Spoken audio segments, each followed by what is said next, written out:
প্রতিদিনের চিন্তা ও প্রার্থনা। 20শে মার্চ।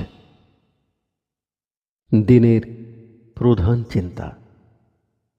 আমাদের শিখিতে হইবে কিভাবে অন্তরের প্রজ্বলিত পুণ্য জীবন প্রদীপ সঙ্গে লইয়া পথে চলিব। মুখস্থ করা যায়।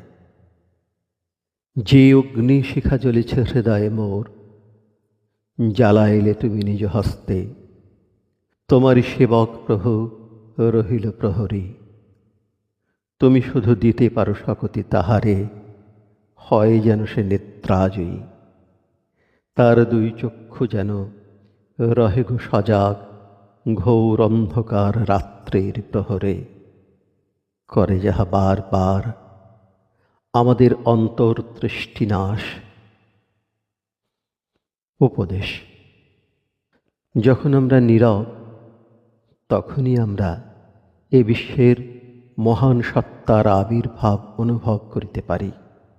সেই নীরবতা বাহিরের নয়, তাহা আমাদের অন্তরের। যতক্ষণ আমাদের ভিতরে কোলাহল ও অস্থিরতার ঢেউ খেলিবে, ততক্ষণ আমরা বাহ্যিক জীবনে সাধুতা প্রকাশ করিতে পারিব না, অথবা ততক্ষণ আমরা অন্তরের গভীরতম প্রদেশেও প্রবেশ করিতে পারিব না। কেবল যখন হৃদয়ের সমস্ত অস্থিরতা থামিয়া যাইবে, তখনই আমরা তাঁহার আবির্ভাব অনুভব করিব এবং তৎক্ষণাৎ আমাদের ভিতরে সাধু জীবনের পুণ্য ভাব নূতন করিয়া জাগিয়া উঠিবে। প্রার্থনা। হে জ্যোতির্ময়, তোমার জ্যোতি আমার হৃদয় মনে বিকীর্ণ করো। তোমার দিব্য আলোকে আমার সত্তাকে পরিপূর্ণ করো, যেন আমার সকল চিন্তা ও কর্ম চল হয়।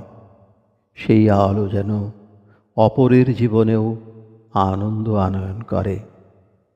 তোমার রক্ষণশীল প্রেম ও চিরন্তন শান্তি যেন আমায় ঘিরিয়া থাকে।